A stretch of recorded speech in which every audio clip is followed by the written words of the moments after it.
commencé à me passionner pour la guitare et pour sa confection quand j'avais à peu près une dizaine d'années, quand j'ai découvert la guitare, et que certains adultes m'ont expliqué qu'on pouvait travailler le bois et en faire son métier. Donc ça m'a paru évident de faire les deux puisque j'étais passionné par l'instrument.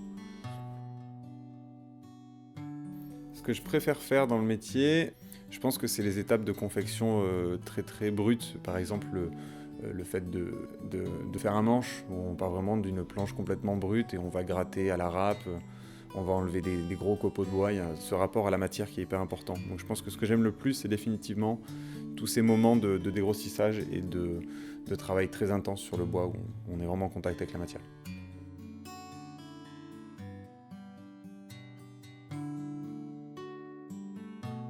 Quand je fabrique une guitare, les critères les plus importants, ça va d'abord être des critères de son, bien entendu, c'est-à-dire essayer de faire en sorte, vu qu'on fait des instruments pour des musiciens, que c'est des choses sur mesure, il faut essayer de percevoir exactement ce qu'attend le musicien en termes de son. Donc on va travailler dans ce sens. S'il a besoin de chaleur, on va travailler un bois un peu plus chaud, on va essayer de lui mettre un petit peu plus de matière ici, lui enlever un peu là, et essayer de travailler vraiment dans le sens du son.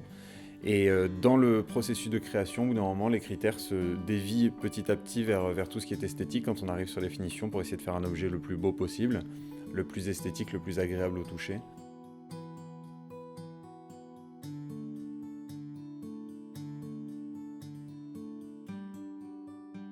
Le modèle Lagrange, c'est un modèle qui est venu de notre envie avec Guillaume, donc l'ancien apprenti qui bosse avec moi maintenant, de se rapprocher le plus d'un modèle zéro déchet, complètement écolo, local, etc.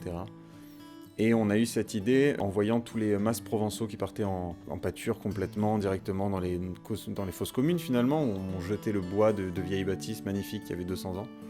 On s'est dit on va essayer de les récupérer, de voir avec les propriétaires terriens qui ont des bâtisses qui tombent en ruine, surtout ici dans le sud, dans la Provence, et de récupérer ça pour faire un modèle avec.